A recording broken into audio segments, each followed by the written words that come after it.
지난 3일간 장관 후보자 인사청문회가 진행되었습니다. 야당 원내대표로서 사실 청문 보고서를 웬만하면 채택해 주고 싶습니다. 또 웬만하면 적격자라고 평가해 주고 싶습니다. 그런데 적격, 부적격 여부를 떠나서 청문 보고서를 채택할 수 있는 후보가 과연 있는가에 대해서 지금 심각한 고민에 이르게 되었습니다. 왜? 이번 인사는 한마디로 국민 무시, 국정 포기 인사였기 때문입니다. 청와대에서 장관 후보자를 검증하고 추천했다고 하는데 청문회를 해보니 범법자 수준의 한량 미달 인사만 되는 것으로 확인되었습니다.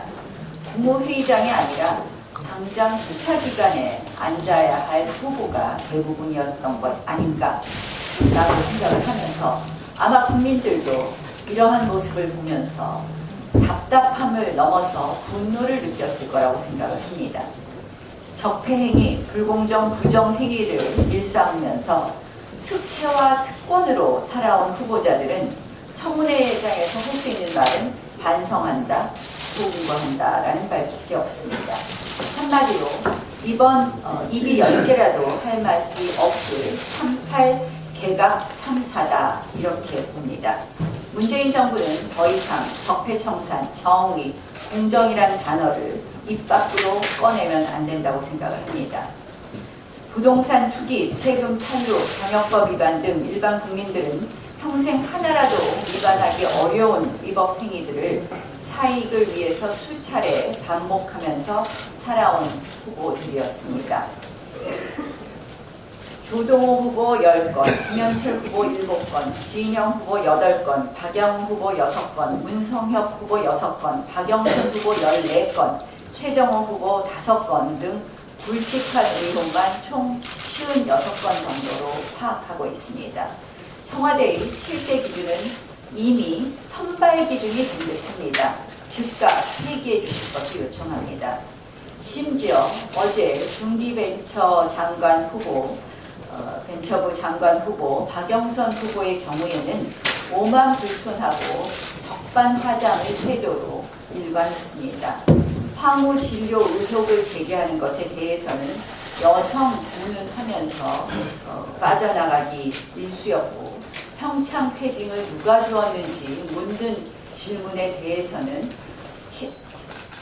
개인 의원의 프라이버시라고 하면서 어이없는 답변 회피를 해갔습니다.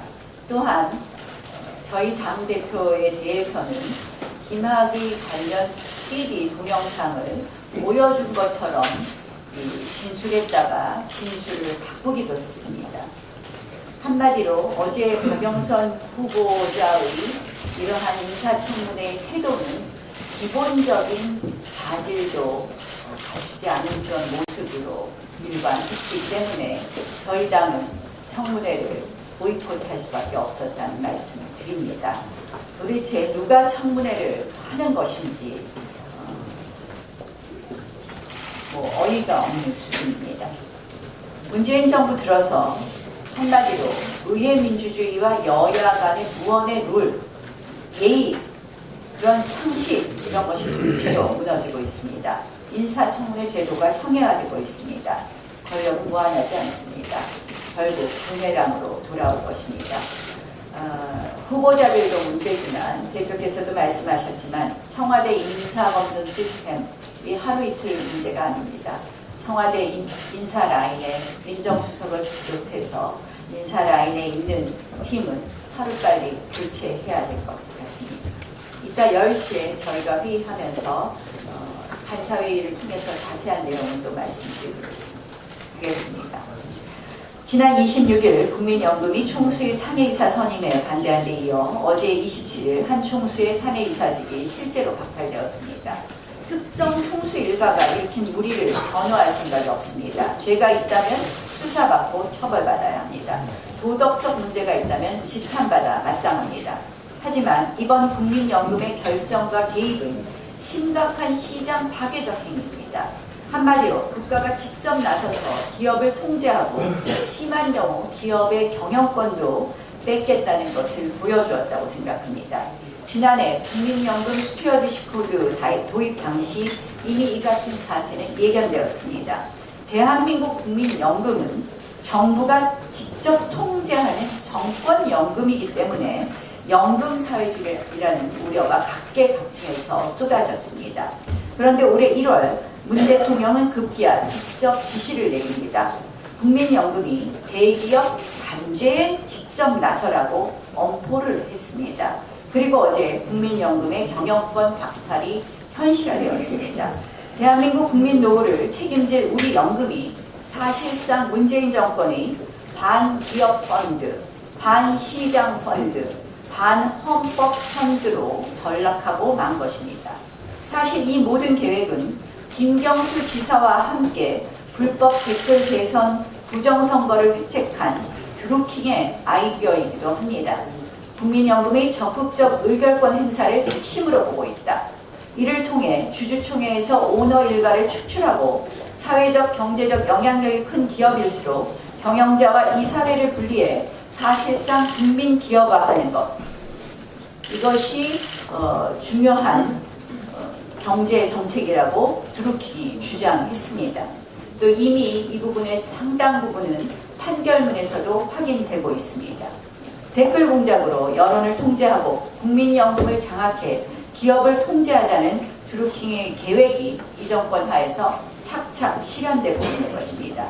이번 국민연금의 기업 경영 개입에 대해 기업의 지배구조를 개선하기 위한 특단의 조치다, 이렇게 말하고 있습니다. 그런데 실은 국민연금의 지배구조를 개선하는 것이 먼저입니다. 적립금 639조 원에 육박하는 세계 3대 연기금인 국민연금은 사실상 청와대 정권의 손아귀에 쥐어져 있습니다. 전문가들에 따르면 기금 운영을 담당하는 이사회나 위원회가 정부 소속인 경우는 국민연금이 거의 유일하다고 합니다.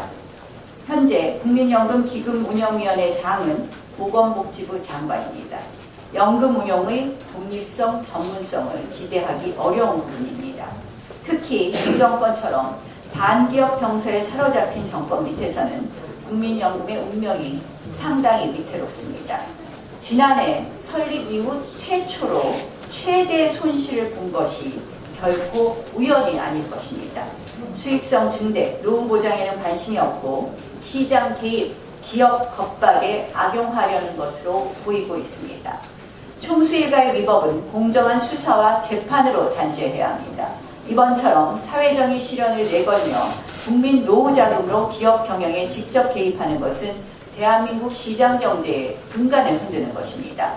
기업도 정권 눈치, 국민연금 눈치를 보느라 기업 역량의 상당 부분을 소모해야만 합니다. 기업 활동의 본질은 자율과 창의가 아니라 관치경제, 계획경제가 현실화하는 것 아닌지 걱정입니다. 이번 국민연금의 결정과 개입은 기업의 자율성과 자유시장 질서를 정면으로 훼손하는 것입니다. 국민연금의 독립성과 정치적 관여를 배제하도록 관련법을 개정하겠습니다. 국민연금 의결권 행사를 5% 이내로 제한한 우리 당 김종석 의원 개정안을 토대로 국민연금법 개정을 서두르겠습니다. 문재인 정권에게 다시 한번 말씀드립니다. 더 이상 국민연금을 기업 길들이 수단으로 악용하지 마십시오. 삼성과 네이버 사장을 국민연금이 결국 임명하는 시대가 멀지 않은 것 같아서 걱정이 됩니다. 그 자리에 시민단체가 CEO로 앉는 것 아닌가 하는 우려가 현실화될까 매우 걱정된다는 말씀을 드립니다.